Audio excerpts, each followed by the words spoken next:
No, neviem o tom presne, ale však ja neviem, prečo by bola ubližovať pštrosovi. Však to je veľmi pekné zviera, také vysoké. Stále sa nachádzame v obci Ratnovce a moje oko zaujala padnutá slívka, ktorá určite nespadla náhodou, pretože stále sa tu nachádzajú zdravé plody, ktoré keby bola veterná smršť, tak by padli ako prvé, to je úplne jasné. A pravdepodobne to nebol ani blesk, pretože pri komrení stromu sa nenachádza žiadna Tak toto je Total Brutus Lupus Maximus.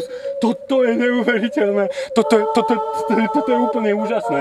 Z tohto škrabanca je jasné, že to musel byť silný jedinec a toto nebola jediná stopa. Musel ešte silnejšie do toho tlačiť, aby zhodil túto slivku. Ale z tohto škrabanca sa dá úplne jasne povedať, že to bol pravdepodobne silný jedinec 2. stupňa z Karpatskej oblasti. A poďme sa pozrieť, že prečo vlastne chcel zlomiť túto slivku.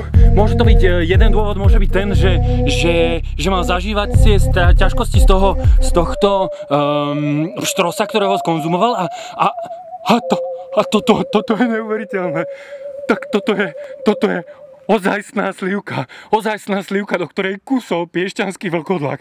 Za celú dobu svojej existencie som nikdy nebol tak blízko tomu, aby som stál na mieste, na ktorom stál vlkodlak. Toto je úplne neuveriteľné. A teraz si vezmeme, to je úžasné vzorky jeho slín a máme to. Máme vzorku, po ktorej som pátral 12 rokov. 12 rokov tvrdej práce a skúsenosti. Ja na to ešte plujem.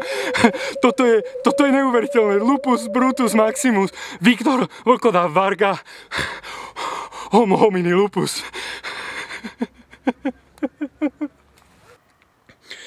A doteraz som si myslel, že toto bol najlepší deň v mojom živote, pretože som našiel rukolapné dôkazy drápy na strome a odkusnutú slivku, ale toto, čo uvidíte teraz spolu so mnou, to je rukolapný dôkaz